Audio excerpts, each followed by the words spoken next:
Well, I also haven't been to the city in a while. So I got here and I forgot what the city was like. I was trying to ask someone about a train and I was like, forgetting I lived in New York City for 10 years and people don't talk to you and tell. People were like, what are you I'm asking surprised you needed help. I know. Weirdo. I felt so embarrassed. This is not who I am. I think I've gotten spoiled by Kyle. He just tells me where to go and what to do when it comes to directions. Okay, trad wife. I know. I don't want to be this person, but like I'm very independent on many other ways. But when it comes to directions, I've clearly depended on Kyle way too much. I get it. I always have to boss my husband around too. Hi, everybody. Welcome back to an episode of Taking It Personally. I'm your host, Michelle Yampolsky-Gomez. This is season 2, episode 3. And that's already a big number, right? But I'm super excited to introduce my friend, my health guru. Wait, Olivia Moeller. Like, you've had so many last names. I know. I'm so excited to introduce my friend, the health guru, nutrition goddess, Olivia Moeller. Welcome, Olivia. Wow, thank you so much for that intro. I love it. I know. I'm so sorry about the mix-up about the last names. We've been friends for so long that I've just navigated so many different last names with you. I know. But here we are. You've made it into the city. You used to be a city girl. Now you're a suburban girly. Yes, I know. It's definitely a change. And the city, I miss it, so I'm glad I'm here. Oh, good. Yeah. It's like energizing to come into every so often. You know, especially with motherhood, you're just like in the day, you know, in your routine, like day in and day out. And like I felt like kind of like a human again today. Okay. Like in the best way. I don't know if I would do this every day, but to come in here, I was like, oh, okay. Like I feel, you know, it's different. It's exciting. No, I think about it all the time because post-COVID world, whatever the fuck.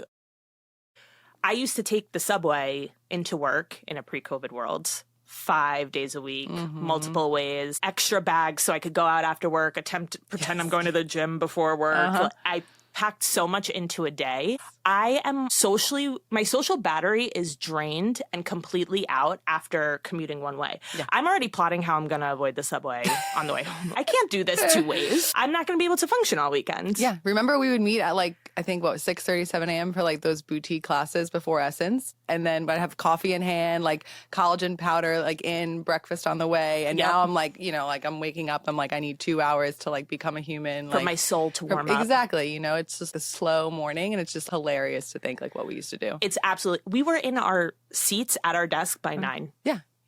And then, with a hangover. With a hangover. And then probably going to a happy hour after or dinner or... Yeah. It's just how did we function? It's just the millennial girl boss trend, I guess. And I'm so happy to leave that in the past. Yeah, it was great, but done. Okay, bye. So not only did we go to college together, but we worked together after college for a couple of years, not directly, but at the same company. You were, and still are, a digital marketing whiz, guru, numbers genius. You were with, I know, I bribe people to come onto the show with these flattering compliments. Chris, you're next.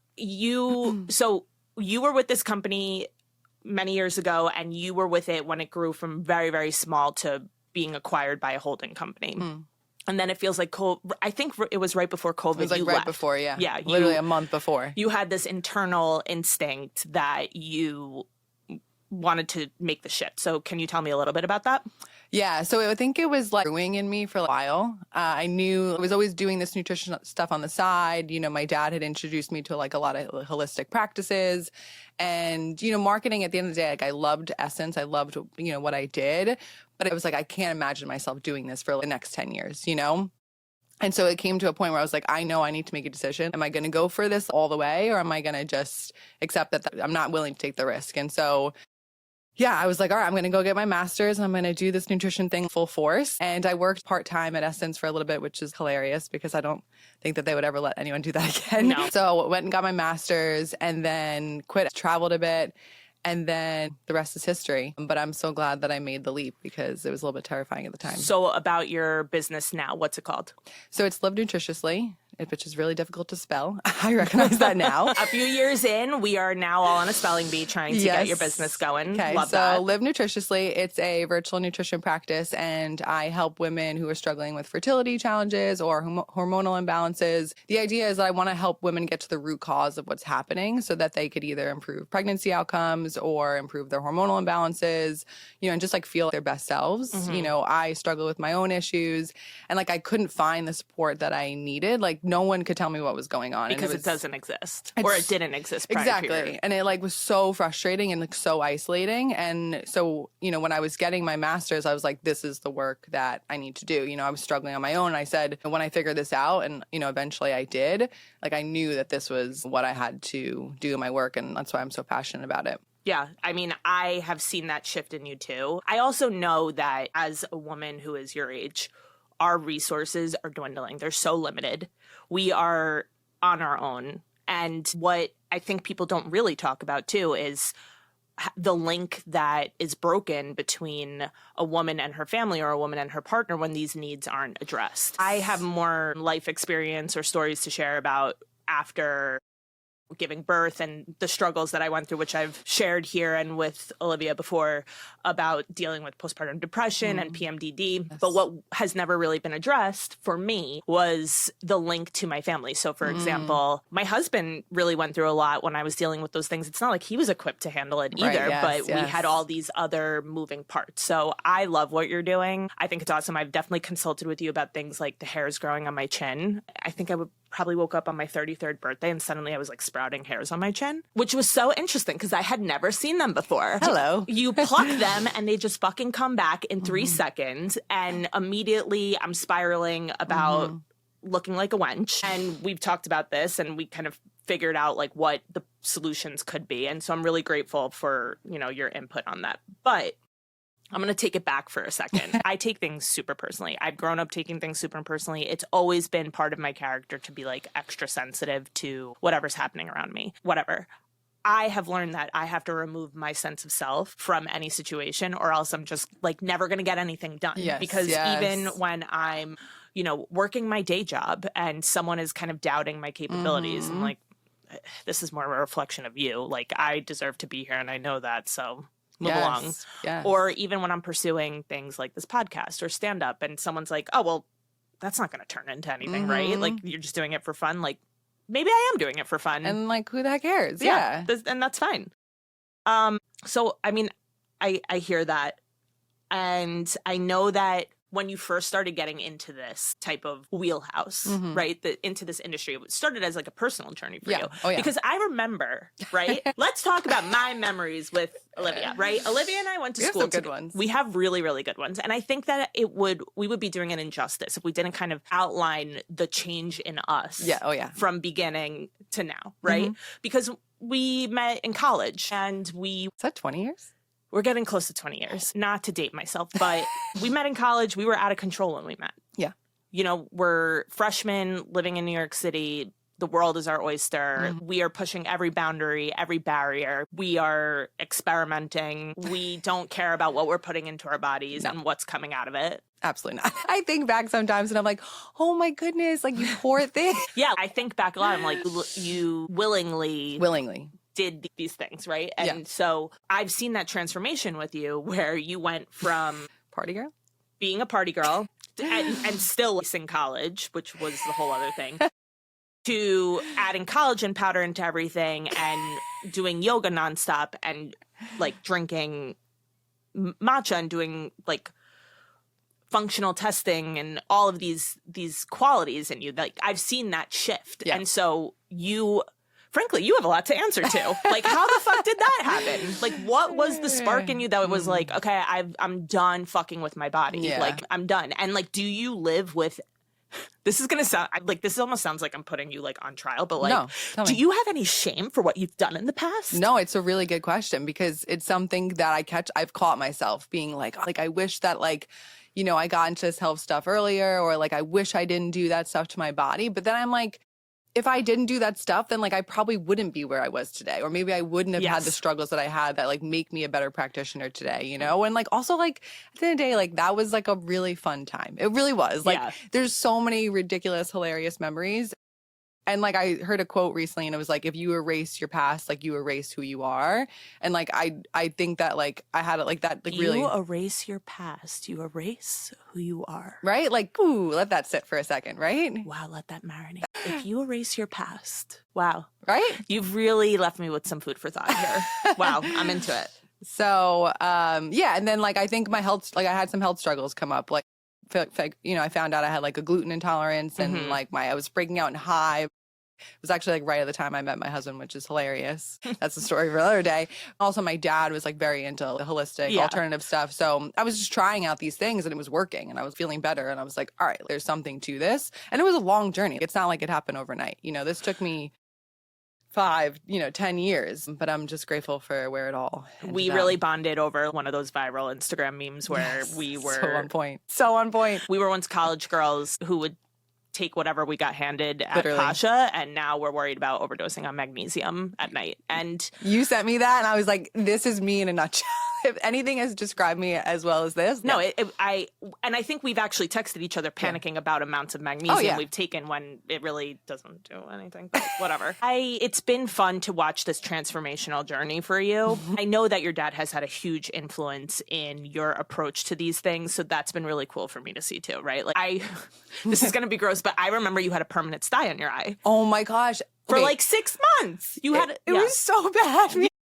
At work, you had so this sty and bad. it wasn't going away. And I remember you were also simultaneously dabbling in these things. You were visiting your father a lot in California. I think I've really come to admire the way you've embraced this challenge of seeing what works and being open to it. And you've been that way with so many other things in your life. So I think it's really cool to see. Thanks, friend. Yeah, experimenting all the time. So anybody, you want to try something out, ask me. I probably have done it before. So on all sides of the spectrum. Literally. Can confirm. Was there, remember it, and deactivated my Facebook so no one has receipts. Yeah. We are both mothers now. Our kids are about a year apart. Our daughters, and your daughter's like the cutest little, I call her a little chick. Like she's just like this little chick that she's just so cute and pleasant and like delightful. And it's funny for me also as we've all transitioned a couple of our friends and us into being mothers, because what I've seen becoming a mother this is my personal observance, the differentiator between a type A mom and a type B mom. I'm a type B mom. Okay. Oh, I was gonna ask. I was really curious to hear what your answer was. Okay, yeah. B stands for blacking out in home goods. That's like what Tell me more. That's like what I'm doing for fun now.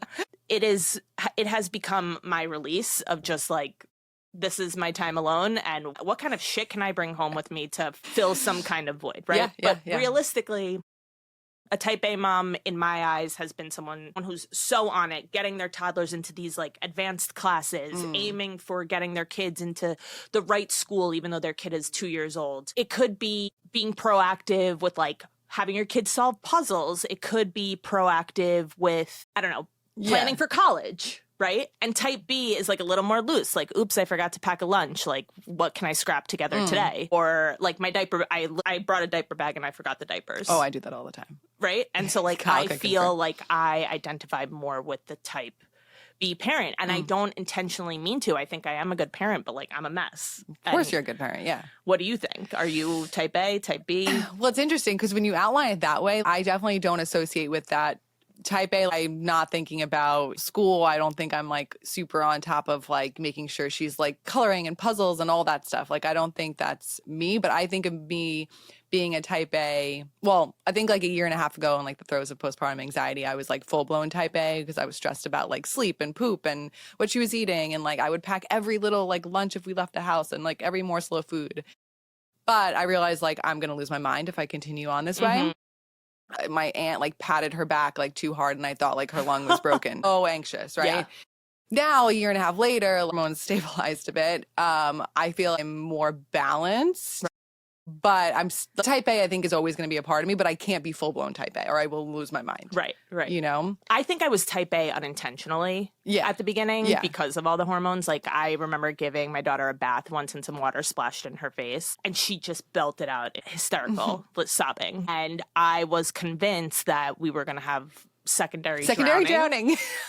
Dry drowning. Yep. Learned about that too. And I stayed up all night to watch the monitor to make sure that her chest was rising. And I then Googled dry drowning. And therefore, all of my social media feeds were transfixed. No. So, yeah, type A to me stands for anxiety ridden. Yes, exactly. And type B stands for fully blacked out. Like, that's the only way I can cope. And I think I also have noticed as I navigate this world that being a mom and this is going to be blunt and this is going to be harsh, but like having kids, being a mom, breastfeeding in public, making all these decisions, talking about your kid publicly, it's really, or even talking about like your rights as a mother is really only cute if you're rich. That might be a hot take. I don't know. I feel like if you are not someone with wealth and power in this country right now, no one gives a fuck what you think about like feeding your kid from a boob or picking up your kid from school or anything like that. Yeah. Well, I also think it's just the expectations on mothers. You prepare for a child and you're like, okay, the nursery's ready, this, that, and every other thing. But you have no idea what comes out of the other end in terms of the demand and the mental stress. And,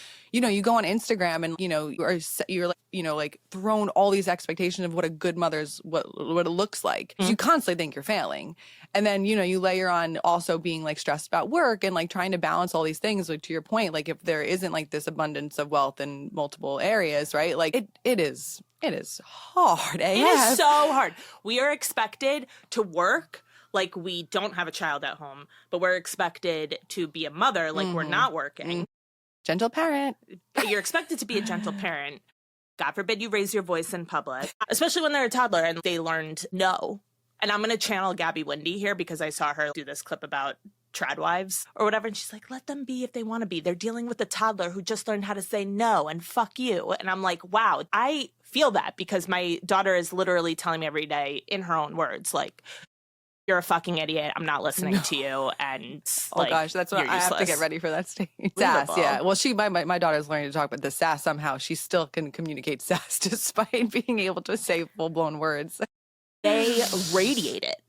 So yeah. What are you doing then in terms of managing your holistic lifestyle and the holistic choices you make and then translating that into being a mom, but also keeping your sanity? Oh, that's such a good question. Balance, like lowering my expectations to some degree. Even I realize it's almost like juggling, right? If you try and juggle 17 things at once, something's going to drop, right? So I realized I cannot have the perfectly clean house. I cannot, you know, always cook the most perfect dinner, right? Sometimes it's going to be hamburgers and french fries, and that's okay. But I also have found hacks, you know, trying to prep meals ahead of time, batch cook, also communication with my husband, which has been a learning experience in terms of communicating my needs. I need 5 minutes or I need 10 minutes. And the people pleaser in me is afraid to ask for that. And I'm a bad mother if I ask for 10 minutes to myself, you know? Oh, the people pleasing. It's so exhausting. It's so tiring to be a people pleaser. Yeah. So it's been a journey to get there, but little things for myself like go a really long way. I'm almost angry with myself for realizing how many fucking years I spent people pleasing. Oh, it's exhausting.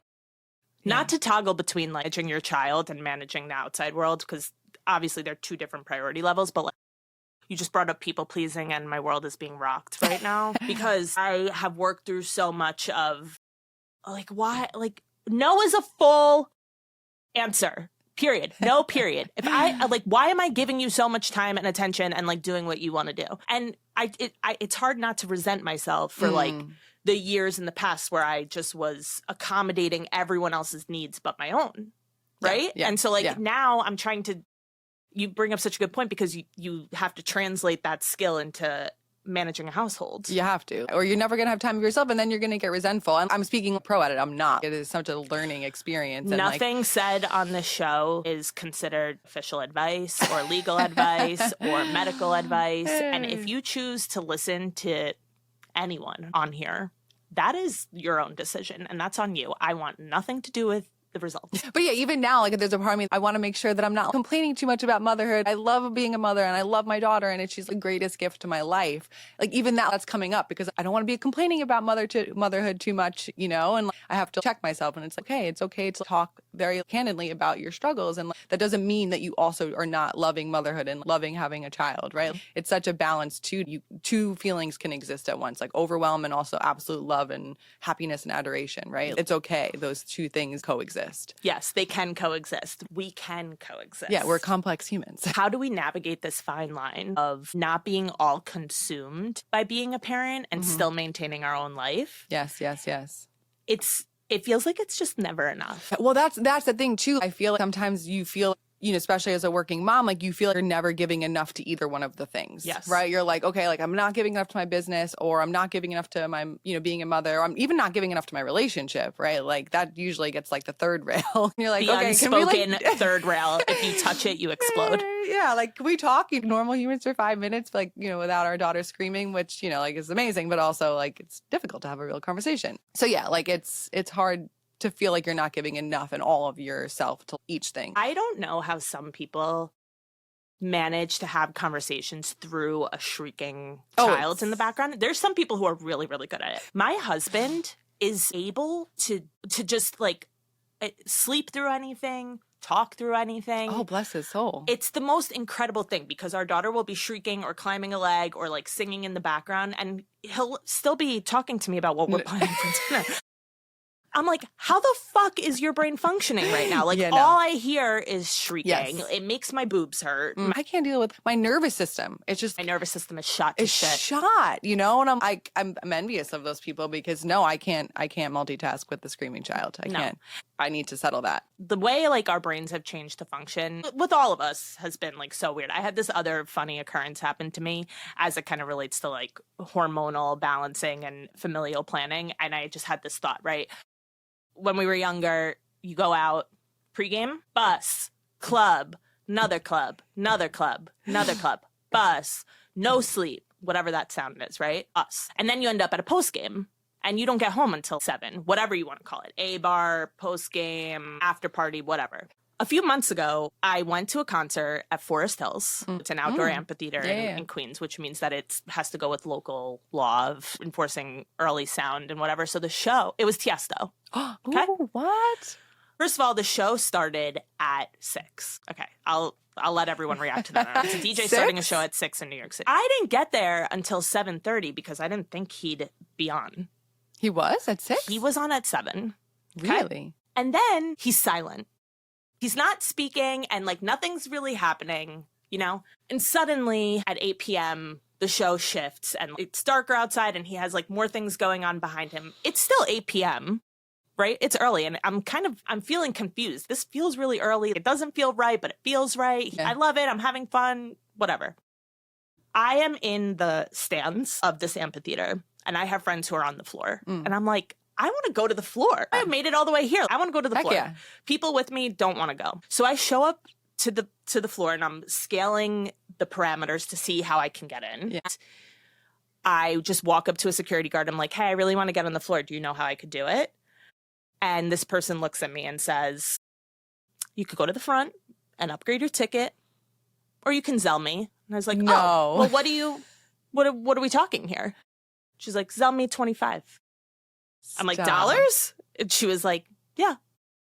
Do not sell yourself short. How about 30? I literally zelled her $30. She literally made it sound as if like she was doing me this like big favor or whatever. You know what? Treat yourself with this extra 5. So I zell her. She lets me in on the floor. I have a great time. The show is done by 9:45. Oh my goodness. I know. It was so trippy, Liv. So the show ends at 9:45. I still want to go out. Everyone around me is winding down. I'm like, what the fuck happened to us? Let's go out. Like, I'm literally on TikTok trying to find after parties to go to in Brooklyn. That's how you find after parties these days, on TikTok? I have no other way. I'm so intrigued. Other way. What am I going to do? Go on Red Note? I literally am on TikTok trying to find after parties. I'm following NYC rave girls and like rave party NYC, and they're talking about these warehouse parties, and I'm trying to rally people into going. Girl has not been to a warehouse party in a hot minute. Same. Yeah. I'm trying to rally people into going. Out of Soul Bites. They're like, we're tired. We've been on our feet. We're so tired. I'm like, it's 10:30.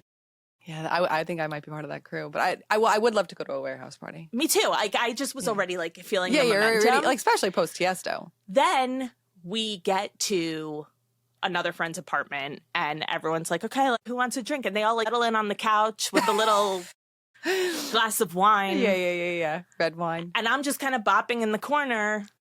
Still on TikTok, trying to decide if I'm going to buy a ticket to the NYC rave after party for $200 because it's Halloween weekend and I need a costume to get in. I'm like, what the fuck? Then I look to my left, and my friend is injecting her stomach with a shot. No. It is egg freezing. Oh, okay. We have gone from raging post parties, watching the sun come up. This is no shade to egg freezing. Like, you do what you got to do. I literally was like, oh my God, this is what my post game is. I have an alarm going. Someone has an alarm going off in the corner for birth control. This one needs to shoot herself up for IVF. This one's freezing her eggs. This one's making her bed on the couch already. And I just realized nothing was going to happen. I wasn't going to pay $200 plus to go out to, you know, a warehouse party in Brooklyn and by myself and whatever. And I went back home. My mother-in-law was over to give us the night off, and she was up later than I was that night. That's like the full reflection on where we are now. Oh, yeah. In our 30s. Yeah, no, it's ridiculous. I consider going to bed at like 10:30 late, and it's like really sad. But I would love to go to a warehouse party, so let's plan one. Okay, I mean, maybe Girl we needs could do to like dance. a daytime thing. Oh, that'd be fun, like a day party, rooftop party. Remember those like rooftop parties back in the We day? had great rooftop parties. We were able to transform any bar into, you know, madness. I have a question for any nightlife connoisseur out there. Why is every event happening in New York City this summer under a bridge? Is that a thing? I didn't know this was like a thing. So summer is coming up. Tickets are being released to like all these fun shows that I'm like really trying to plan ahead for. I'm super excited about them. I want to get like tier 1 tickets, whatever.